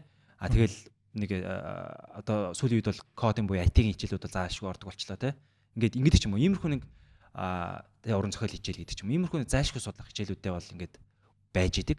Тэгээ нэмээд хүүхэд эндээс сонирхсон хичээлээс те 17 бусад юунуудасаа нэмээд 3 4 хичээлийн сонгоод өөрийнхөө одоо дуртай ч юм уу тэгээ нөгөө одоо юу гэдгийг бусад хичээлээ сонгоо явчихдаг. Ийм боломжийг л олгоё л гэдэг. Ийм сонголттой байя л гэдэг. За математик ч гэсэн хүртэл заавал юм яг академик юм өндөр түвшний математик байхаагүй юу те. Дахиад сонголттой. Математик нь өөрөө арай элементарны түвшний арай нэг одоо их хэлбархан түвшнийх ч байдаг ч юм. Дараа нь илүү гүнзгийрэлсэн байдаг ч юм. Ингээд хүүхэд өөрийнхөө суралцж байгаа чадвараас шалтгаалаад дахиад математикаа дотор нь левелээр нь ангилт сонгодог байх ч юм уу. Ийм одоо ялангуяа би нэг манай боловсролын систем социализмаас салаагүй гэж хэлээд баахан одоо хүмүүс жоохон бас шүүмжлүүлээд байгаа. Гэтэ үнэн дэмжиж байгаа хүмүүс байгаа зү. Дэмжиж байгаа хүмүүс бас байгаа. Тий. Гэтэ эн чинь болохоор яга салаагүй нэг гэхэлэр би нэг сонголт байхгүй тай холбоотой би хэлээд байгаа байхгүй юу? Сонголт байхгүй байна. Арчсан нийгэм чинь сонголттой нийгэм шүү дээ. Бид нар чинь юмыг сонгуул өгдөг тий. Сонгох хэрэгээ сонгодог. Гэтэ хамгийн гол сонгосныхоо дараагаар ийм сонголт хийлээгээд дараа нь тэрнийхээ үүрэг хариуцлагыг өөрөө хүлээж чаддаг байх. Ийм ёс зүйтэй хариуцлагатай бат иргэнийг бид нар бий болгохын тулд ядчил энэ ерөнхий боловсролын энэ олгож байгаа энэ үйл явц нь өөрөө сонголттой буюу ардчилсан байх хэрэгтэй байхгүй юу? Одоо хоёулагийн ярих хугацаа бас дуусах гэж байна тий. Тэгэхээр би бас сүүлийн хэдэн асуулт ганц хоёр асуултаа яг энэ сонгох хэрхрүүл одоо чиглүүлэхээс өөр бас хүсэж байгаа хамгийн чухал асуулт байгаад байна л да. Та бол одоо ардчилсан намын нарийн бичгийн дарга болсон тий. Тэгэхээр бас ардчилсан намыг яагаад сонгох сонголтыг хийв. Тэгээд яг юу хариуцсан нарийн бичгийн дарга гэж явж байна. Энэ ажлаа жоохон тайлбарлаач гэж хүсэж байна. Гэтэ ер нь бол одоо бодлого тодорхойлогчд ер нь дараагийн одоо бид нэг сүүлд би одоогийн засгийн газрын бас нөгөө баримт бичгийг харж байхад бид нарт яг юм хөтөлбөрийн цонх үе гэдэг нэг үе таарсан байгаа гэж уншсан байхгүй. Тэгээд одоо энэ 2030 он хүртэл одоо хамгийн их насны одоо хөтөлбөрийн насныхан ингээд нөгөө хүн амынх нь их дийлэх хувийг эзлэн гэж л ойлгоод байгаа юм байна. Ойлгосон л да би тэр уншаад. Тэгээд энэс цааш бол одоо манай жоохон хөтөлбөрийн насныхан бол нөгөө эзлэхүүн ингээ буураад явах гал байх шиг байна те. Тэгэхээр ер нь бол энийг ингээ харангууд миний хувьд бол бас яг энэ сонголт бол одоо энэ 24 оны сонголт бол дараагийн 8 4 жилгээ бодоход яг тэр нөгөө 30 он хүртэл ер нь хугацааны дийлэнхийг авчиж байгаа болохоор маш чухал сонголтын үе бас юм шиг надад бас санагдаж байгаа байхгүй. Тэгэхээр ер нь бол бодлого тодорхойлогчдын хувьд ч гэдэг юм уу танай намын хувьд бас дараагийн 4 жилийг энэ боловсролын ялангуяа бодлого дээр ер нь юу гэж харж байна. Гэтэ энийг яг би нэг сүртэй зүгээр сурталчилгаа байдлаар бас асууаг. Зүгээр бас одоо нөгөө нэг бодлого болгоны ард бас нэг юм кейс хүн тий нэг бодсон бодол эргцүүлэл байгаа. Тэгэхээр таны хувьд ер нь юу гэж эргцүүлж чинь гэдэг талаас нь л асууж байгаа шүү. За ерөнхийдөө яг улс төрд ер нь жоохон ер нь өөрөө л яг багасаа сонирхолтой байсан л да, улс төр сонирхдаг, сонгуул сонирхдаг тий. Ямар хүмүүс гарч ийн гэдэг ер нь бол яг багасаа нөгөө би чинь сургуулийн багшлаад захирлаа гээд хүмүүс чинь ер нь жоохон тийм сонирм мэдээ өдрийн сонирм чинь одоо мэдгүй 20 18 20 19 настай өдрийн сонирм бол өдөр болгон авч уншдаг. Тэгэл тухайн үе чинь улс төрийн янз бүрийн хүмүүсийн нийтлэлүүдийг их уншдаг тий. Яг ер нь бол тийм байсан. Гэхдээ яг улс төрд орлоо гэдэг хүмүүс одоо жишээлбэл намайг оронгууд чи юу яаж байгаа юм бэ те чи одоо зүгээр ингээл боловсролын тухай яриагаа хийгээл багшаа хийгээл энэ салбартаа ажиллаа л яж хатал чи бол одоо ингээл арт түмний хайртай хөө гээл байх штэ чи одоо ингээл нам дорлоо гээл хулгайчлах гээд байгаа мó те нэг юм тендер чин яах гээд байгаа мó нэг юм уу 76 хулгайчлал гэж ярьдэн штэ гээл. Уу яг тэгтлээ нөгөө манай улс төр жоохон муу нэртэй болцсон байна л да. Уг нь бол эн чин нам гэдэг зүйл байж эн чин мөрийн хөтөлбөрөө гаргаж бодлогоо гаргаж тэгжиж энэ ардчилсан парламентын тогтолцоотой энэ нийгэм чинь өөрөө бидний тусгаар тогтнолын нэг баталгаа авахгүй юу энэ чинь тий бид нар чинь ингэж хин нэгэн ерөнхийлөгчөөс хараад бус тий энэ чинь олгуулаа хилцэж шийддэг ард түмнээсээ хүмүүс сонгогдсон хүмүүс нь ингэж бодлогоо гаргаж тэрэнд нь гарсан бодлого нь аль хүмүүс жишээлбэл гаргасан бодлогод хүмүүс таалагдчихээн тэрнгээ сонголт хийдэг байх энэ зарчим өөрөө энэ нам гэдэг институцаар дамжиж бодлогоо одоо тодорхойлж гарсан бодлогоо хэрэгжүүлдэг байх гэдэг энэ чинь өөрөө институцийн хувьд бол зөв байхгүй энэ чинь уг дэлхийн бүхэл одоо ардчилсан улс оронд бол яг л энэ институцаар явж байна. Тэгэхээр уг нь бол нам улс төр гэдэг бол тийм муухай зүйл бол биш. Энэ чинь одоо байх ёстой зүйл. Миний хувьд болохоор за маш олон жил ерөнхийдөө багш хийлээ, судлаач хийлээ тий. Энэ салбартаа ажиллалаа. Шийдвэр гаргалтан дээр очиод ер нь бол их одоо ундаг. Одоо намайг зарим хүмүүс чи яасан олон удаан жил яривдаа л гэж байна. Гэхдээ тэгээд би одоо ярихаас цааш одоо би ямар шийдвэр гаргах төвшөнд бас одоо байхгүй байна шүү дээ. Яг нэг хэсэг төрд ажилласан. Боловсролын тухайн сайдын зөвлөх болон хүрээлэнгийн захирлаар бас ажилласан. Тэр үедээ юугаа хийсэн бэ гэж хүмүүс бас асууж байлаа. Тэр үе чинь бол яг би зөвлөхийн хэмжээнд байсан. Давхар яг судалгааны байгууллага удирж ирсэн учраас судалгааны байгууллагын судалгаа л хийнэ. Судалгааны дүн танилцуулна. Тэрнээс биш бол нэг зүгээр шийдвэр гаргах байх төвшөнд бол биш. Зүгээр яг тэгээд энэ бодож байгаа юмнуудаа нэгтгэхэд ер нь бол нэг мөрийн хөтөлбөр болох хэрэгтэй юм байна. Мөрийн хөтөлбөрт сууж ич тэр мөрийн хөтөлбөр нь өөрөө хэрвээ ялах юм бол тэр мөрийн хөтөлбөр засгийн газрын үйл ажиллагааны хөтөлбөр болдог юм байна. Ингээд засгийн газрын үйл ажиллагааны хөтөлбөр болох юм бол миний нэг хүсээд байгаа мөрөөдөд байгаа тий энэ боловсролын салбарт хийх гээд байгаа шинжилэлүүд чинь ажил хэрэг болох юм байна гэдгийг яг би ч нөөрөө бас тодорхой бас логиктой юутай боддог хүн чинь ингээл угаасаа энэ чинь ойлгомжтой зүйл байхгүй юу. Тийм учраас улс төрийн сонголт хийсэн. Улс төрд орох хэрэгтэй юм байна. Хойш сууж ерөөсө болохгүй юм байна. За тэгээ хүмүүс тэр нь миний нэр төр хэнд юу хэлэгдэнэ үү? Тэрийг зоригтой орох хэрэгтэй юм байна. Ороод өөрчлөлтөнд нь залуус орж өөрчлөлт хийхгүй бол бид нар ингээд хэрвээ ингээд нэр төрөө бодоод би ингээд арт түмний хайртай хүү зарим бас над бүр тийм комент орчихсон. Чи арт түмний хайртай хүү, электрон жалтай хүү байж яагаад ингэж вэ гэж бүр тэр нэг ээж бол одоо миний ээжийн одоо насны байсан. Миний аавын насны хүн юм шиг бүр ингэж үнэнхэн сэтгэлээс намайг ингэж яаж харамлаж л одоо бичсэн тийм комент байсан л да бүр над руу. Миний бүр топ фэн байсан. Тийм. Тэгээд би одоо тэр хүндээ би баг эргээд баг хариулт хийлээ те. Бид нар ингэж оролцож тэгээ бидний өмнөөс ингэж хүмүүс ингэж яг нэг үг хэлэхэд ингээд салбарын хүмүүс нь ч гэсэн яг ингэж зоригтой дуурч чадахгүй манай одоо боловсролын салбарын ч их тийм эрдэмтэй тий даруу төлөв урд хажлаа л хийж ивэл ингээд болоод байдаг. Тэгээ нийгэмд нэг их тийм болохгүй байна гэдгээ нэг шүүмжлээд байдаггүй тийм төрлийн хүмүүс байдаг. Тэгээд ингээл тэр нь өөрөө ингээд жоохон сөрөгдөл рүү ингээл хөвшмөл ойлголт болоод ингээд яваад байгаа нь өөрөө салбарын бас нэг дороотл болоод байгаа байхгүй. Тэгэхээр одоо миний хэлэх цаг нь болсон байна. Би одоо өөрөө ч гэсэн миний туулсан амьдрал замнал маань угаасаа бодит юм над ерөөсө худлаа юм бол байхгүй. Тэгэхээр би өөрөө хэлэх ёстой. Тэгээ би хэлэхгүй бол өөр хин хэлэх юм. Тэгээ одоо энэ насн дээр л хэлэх ёстой юм байна гэдэг. Тэгээд ер нь хэлье. Хэлхийн тулд улс төрийн одоо юм сонголтоо хийсэн. За энэ заавал ардчил нам байна уу, ардын нам байна уу? Тэр нь бол нэг одоо падли байхгүй. Хамгийн гол нь одоо улс төрд идэвхтэй байх хэрэгтэй залуучууд. Оролцоотой байх хэрэгтэй. Оролцож шийдвэр гаргаж иж тэгжиж одоо өөрсдийнхөө бид нар үеийн болон дараагийн үеийн юмд арай жоохон бас нэг бодлогын төвшөнд нь арай нэг айтаахан одоо сонголттой юм гаргаж ирэхгүй бол ингээд энэ чигээрээ яваад байвал ер нь бол нэг хайшин нэг мэдхгүй боловсрын салбар бол ингээд дампуур. Угсаа ер нь жоохон дампуурлал руу явж байгаа. Тэгээд ингээд тэр чигээрээ дампуурах юм. Энэнийг л би бол хизээч өөрийнхөө одоо бүр 10 настайгаас хойш би 25 жил амьдралаа зарцуулсан энэ салбар бол би гэж дампууруулахыг ингэж байж байгаад хүсэхгүй байна. Тийм учраас оролцох ёстой. Оролцохын тулд мэдээж улс төрийн институт орох ёстой. Тэгээд миний хувьд ардчилсан нам гэдгийг бол намыг сонгосон. Ардчилсан намын яг хөө мэдээж хувь хүний эрх чөлөө, тэ хувь хүний үзэл бодлоо илэрхийлдэг. За тэгээд энэ ардчилсан байх, тийм зарчим үнэт зүйл, эдийн засгийн эрх чөлөөтэй байх. Тэгээд хүн ер нь аливаа нэгэн хэлсэн үг хэлэх эрх чөлөөтэй тэрнийхээ дараа нь хариуцлага үүрдэг байх гэдэг энэ гол зарчмуудыг бол мэдээж миний одоо хийх гээд байгаа боловсролын шинжилэлтэй бол илүү мэдээж угаасаа уйлдж байгаа, уйлдсан. Тэгээд энэ намыг бол сонгосон. Тэгээд одоо бид нар яг юу хийх гээд боловсролын салбар. За би бол гэж нарийн сайн улс төрийн энэ төр бол сайн, улс төрч бол энэ төр бол сайн мэдгүй. Одоо яг нэг үг хэлэхэд. Гэхдээ боловсролын салбараа би бол одоо жоохон улс төржүүлж болохгүй гэж бодож явдаг. Одоо байнгын хитэн сайн солигдоод байнгын бодлого өөрчлөгдөөл байх биш. Чин доктортой урт хугацаанд хэрэгждэг ийм одоо салбар байх хэвээр. Тэгжиж боловсролын салбар чинь 8-аас 10 жил доктортой байж иж ерөнхийдөө байж иж үр дүнгээ гаргадаг байхгүй. 8-аас хамгийн багадаа 8 жил. Хамгийн ихт 10 жил. За ер нь 8 жил байхад л ер нь доктортой байхад л ер нь бол үр дүн гаргадаг салбар байхгүй юу.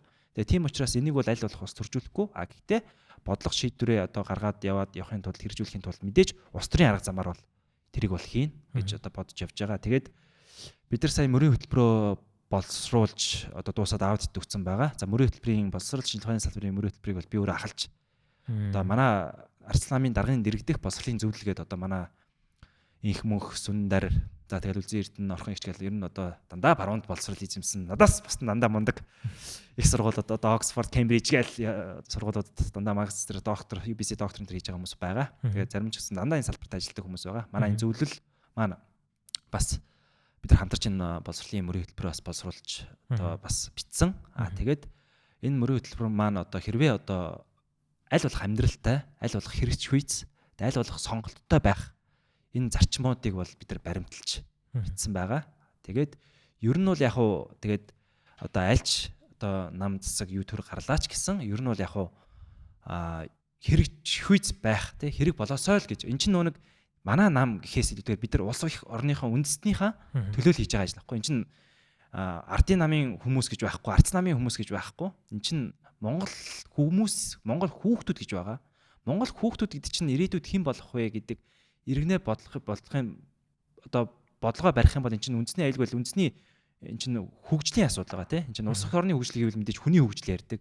Хүний хөгжлийн чинь суурь гол индексийн нэг нь боловсролын асуудал байдаг учраас тэг ялангуяа ийм хоёр том гүрний дунд оршиж байгаа манайх шиг 3 сая 500 мянган гаруй хүн амтай хүмүүсийн хувьд хүн болгоно боловсролтой хүн болгоно хувь хүний хөгжлийн индексээрээ өндөр байж иж бид нар энэ бараг тусгаар тогтнолын дархлаа авахгүй юу.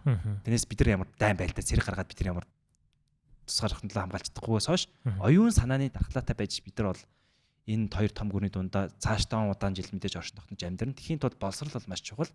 Инхийн тулд энэ одоо мөрийн хөтөлбөрийг ер нь санаачилж бол хийж байгаа. Энэ бол заавалжгүй нэг аль нэг нам аль нэг одоо улс төрийн кейсэлүүдтэйгээр ер нь Монгол улсынхаа ер нь урт хугацааны боловсролын хөгжлийн одоо чиг хандлагыг тодорхойлж одоо энэ ажилд л оролцож явж байгаа. Тэрнээс бол нэг айхтар нэг улс төрчөд байгаа ч зүйл бол биш л дээ.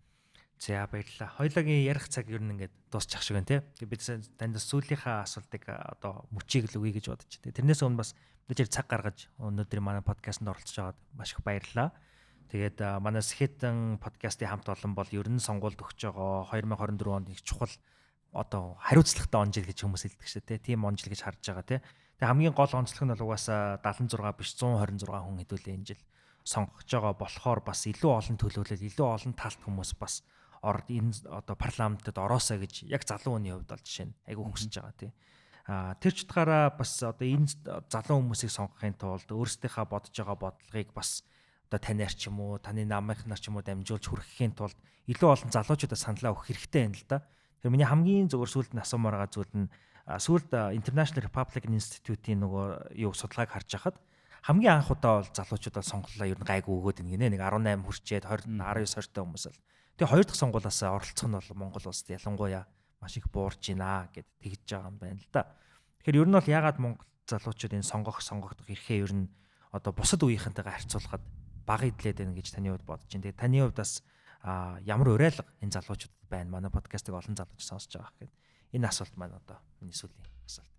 За тэгээд подкастт урьж оролцуулсанд баярлалаа. Тэгээд зөндөө сайхан одоо зарим ч одоо мартагдсан зүйлээс дурсамж олгож сэргээж ярьсан ч бас сайхан байна. Ашгүй дээ. Дараас илүү тэрнгээс ярьсан. Уул нь ярих юм зөндөө л байна.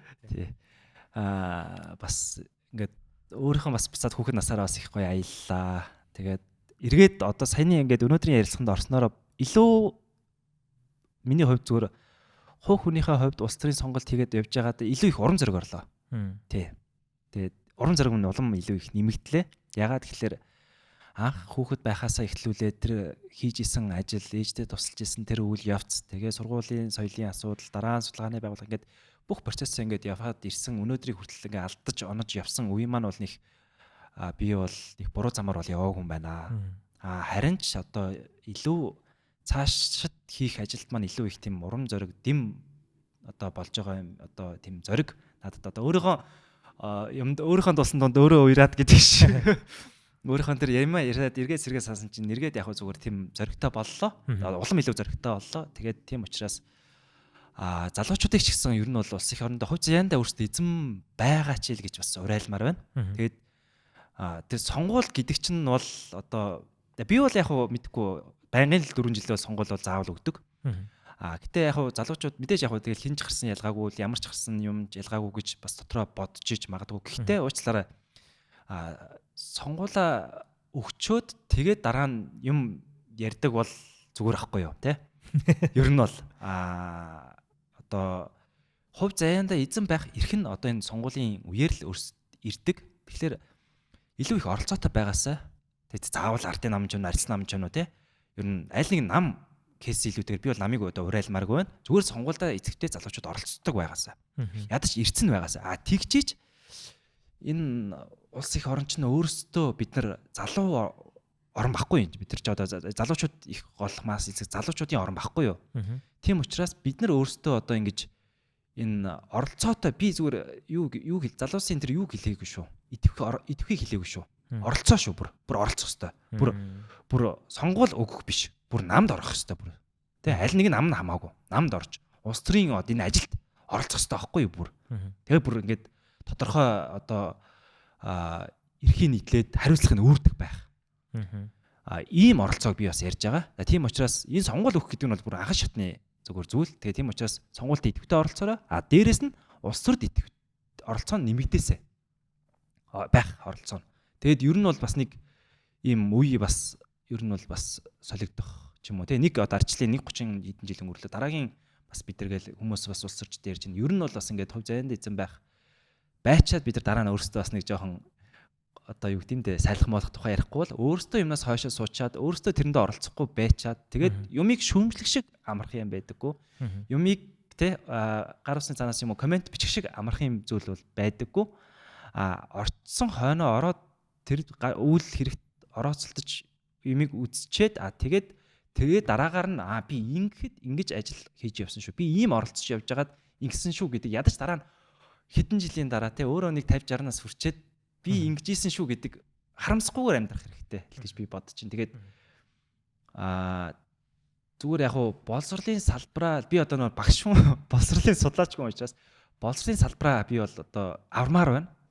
Тэгээд тэхийн тулд бол залуучууд та бүхэн энэ сонгуультай жоохон та нарын өөр хүүхдүүд ч гэсэн одоо яд сонголттой хичээл ном одоо үздэг одоо баймаар байна шүү дээ. Ер нь бол тийм учраас өөрсдийнхөө төлөө биш юм а гэд ядч өөр хүүхдийн боловсролын төлөө бас энэ сонгуультай идэвхтэй оролцоорой гэж уриалмаар байна. За тэгээд баярлалаа. Бах улс төрчихсөн. Зүгээр.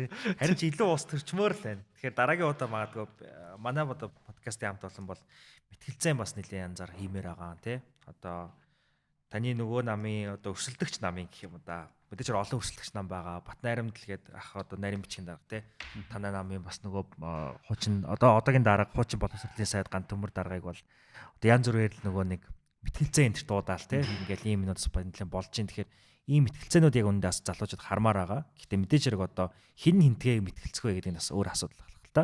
Гэхдээ ер нь бол одоо илүү олон үзэл бодол, илүү олон зүйлүүдийг бол бид нэр сонсомоор байгаа. Тэгэхээр бас тэр мэтгэлцээнүүдэд өөрөө бас таныг бас ирээсэй гэж асуулт нас хүсэж байна.